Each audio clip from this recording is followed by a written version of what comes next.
Guys, welcome back to my channel.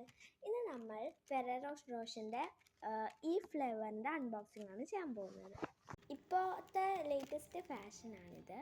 ഇത് ഞാൻ കടയിൽ കണ്ടപ്പോൾ ഒന്ന് വെറുതെ വാങ്ങിച്ചതാണ്. ഇപ്പോൾ ഇതാ ഇവിടെ ഇങ്ങനെ തുറന്നിട്ടുണ്ട്. നമുക്കിതാ ഇതുപോലത്തെ ഒരു പാക്കറ്റ് ഇട്ടിട്ടുണ്ട്. ഇതാ ഇവിടെ എന്തോ ഇങ്ങനെ ഇത് നമുക്കിങ്ങനെ തുറക്കണം, തുറന്ന് പൊളിച്ചെടുക്കാം, ഇത് പറിച്ചെടുക്കാം. അപ്പോൾ ഇത് ഞാൻ കത്രികേനെ കൊണ്ട് പൊളിച്ചിട്ടുണ്ട്. അപ്പോൾ ഉള്ളിൽ കിട്ടിയതാണിത്. നല്ല രസമുണ്ട്.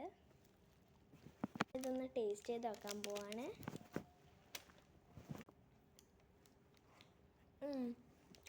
നല്ല ടേസ്റ്റാണ് കേട്ടോ. ഇപ്പോൾ നമ്മളുടെ മറ്റേ ട്രയാങ്കിളിനെ പോലത്തെ ഷേപ്പുള്ള ഒരു മുട്ടായില്ലേ, അതിൻ്റെ ഒരു ടേസ്റ്റ് ഉണ്ട്. അപ്പോൾ ഇത് നിങ്ങൾ മുമ്പ് തിന്നിട്ടുണ്ടെങ്കിൽ സബ്സ്ക്രൈബ് ചെയ്യുക, ഇല്ലെങ്കിൽ ലൈക്ക് ചെയ്യുക. പിന്നെ ഇഷ്ടപ്പെട്ട ഫെററോ ഫ്ലേവർ കമൻറ്റ് ചെയ്യുക.